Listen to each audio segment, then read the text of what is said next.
मुख्यमंत्र्यांच्या वर्षा निवासस्थानी रात्री उशिरा महायुतीची बैठक। मुख्यमंत्र्यांसह दोन्ही उपमुख्यमंत्री उदय सामंत, प्रफुल्ल पटेल आणि सुनील तटकरेंच्या उपस्थितीत बैठक संपन्न। बैठकीत जागा वाटपाबाबत चर्चा।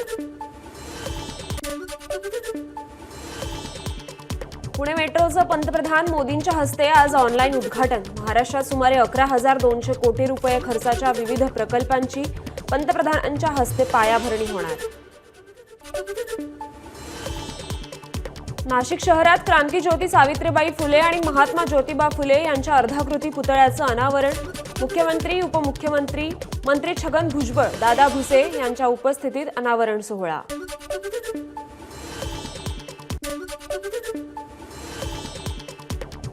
आज पंतप्रधान नरेंद्र मोदी यांच्या हस्ते भिडेवाड्यातील शाळेचा पायाभरणी सोहळा होणार। तिसऱ्यांदा मोदी पंतप्रधान झाले असल्यानं सावित्रीबाई फुले यांना भारतरत्न देण्याची मागणी आम्ही करत आहोत, अजित पवारांची मागणी।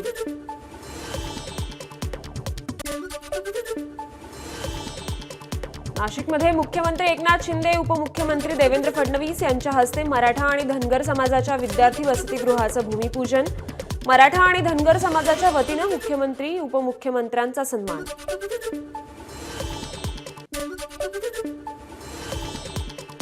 ठाकरे गटाचे पक्षप्रमुख उद्धव ठाकरे आज नागपूर दौऱ्यावर। आगामी विधानसभेच्या पार्श्वभूमीवर विदर्भातील पदाधिकाऱ्यांसोबत उद्धव ठाकरे आढावा बैठक घेणार।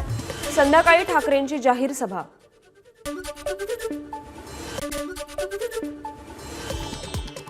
विधानसभा निवडणुकीची आचारसंहिता पुढच्या आठवड्यात लागण्याची शक्यता।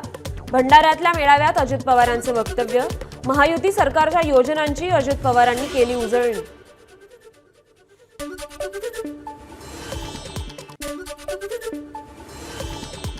महाराष्ट्रात 9,59,00,000 मतदार, त्यात 4,59,00,000 पुरुष तर 4,64,00,000 महिला मतदार। वृद्ध मतदारांना धरून मतदान करण्याची सोय उपलब्ध करून देणार। नवमतदारांची संख्या 19,48,000। मुख्य निवडणूक आयुक्त राजीव कुमार यांची पत्रकार परिषदेत माहिती।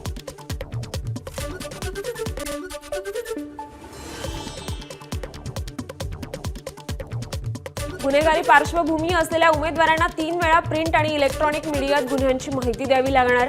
मुख्य निवडणूक आयुक्त राजीव कुमार यांची माहिती। गुन्हेगारी पार्श्वभूमी असलेल्या उमेदवाराला का निवडलं याची माहिती राजकीय पक्षांना वर्तमानपत्रातून द्यावी लागणार। नावाची घोषणा करण्यापूर्वी 3 दिवस आधी माहिती देणं बंधनकारक। राजीव कुमार यांची माहिती।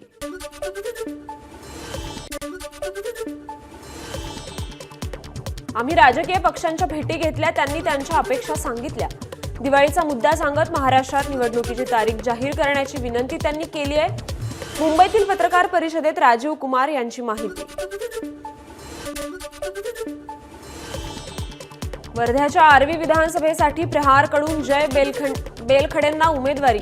महाराष्ट्रात तिसऱ्या आघाडीशिवाय भावी मुख्यमंत्री ठरणार नाही, बच्चू कडूंचं वक्तव्य।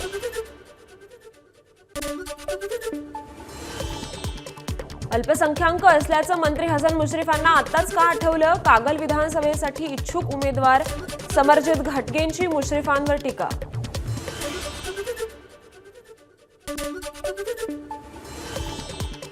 भास्कर जाधव यांना विधानसभेत योग्य उत्तर देईन, भाजप नेते सुधीर मुनगंटीवार यांची प्रतिक्रिया। भास्कर जाधव यांनी मुनगंटीवार हेच खरे गद्दार असल्याची केली होती टीका।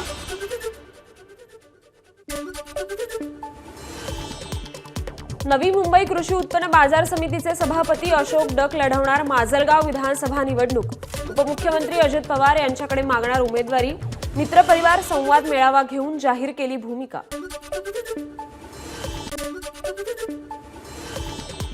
नागपूरमधील रामटेक विधानसभा मतदारसंघाच्या जागेवर ठाकरे गटातील 2 नेत्यांचा दावा। दाव्यामुळे विशाल बरबटे आणि माजी खासदार प्रकाश जाधव या 2 गटात समोरासमोर नारेबाजी।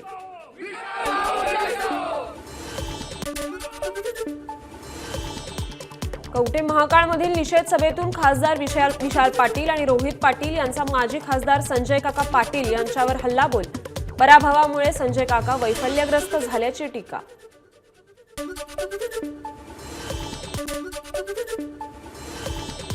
आनंद दिघेंना मारलं हे ठाणे जिल्ह्याला माहिती आहे। शिवसेना आमदार संजय शिरसाट यांचं खळबळजनक वक्तव्य।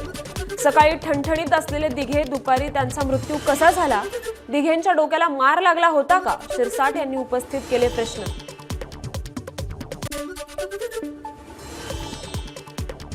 मंत्रिपद मिळणाऱ्या संजय शिरसाट यांना महामंडळ मिळालं म्हणून नैराश्यातून ते काहीही बोलतायत. केदार दिघे यांची संजय शिरसाटांवर टीका. आनंद दिघेंना मारण्यात आल्याचं संजय शिरसाट यांनी वक्तव्य केलं होतं.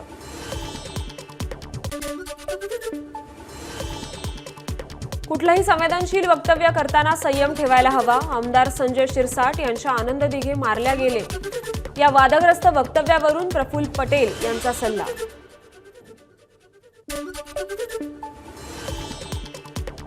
गिरीश महाजन यांना नुसती बडबड करणं आणि खोटं बोलणं एवढंच येतं. देवेंद्र फडणवीसांच्या छत्रछायेखाली राहून गिरीश महाजन मोठे झालेत. एकनाथ खडसेंची गिरीश महाजनांवर टीका.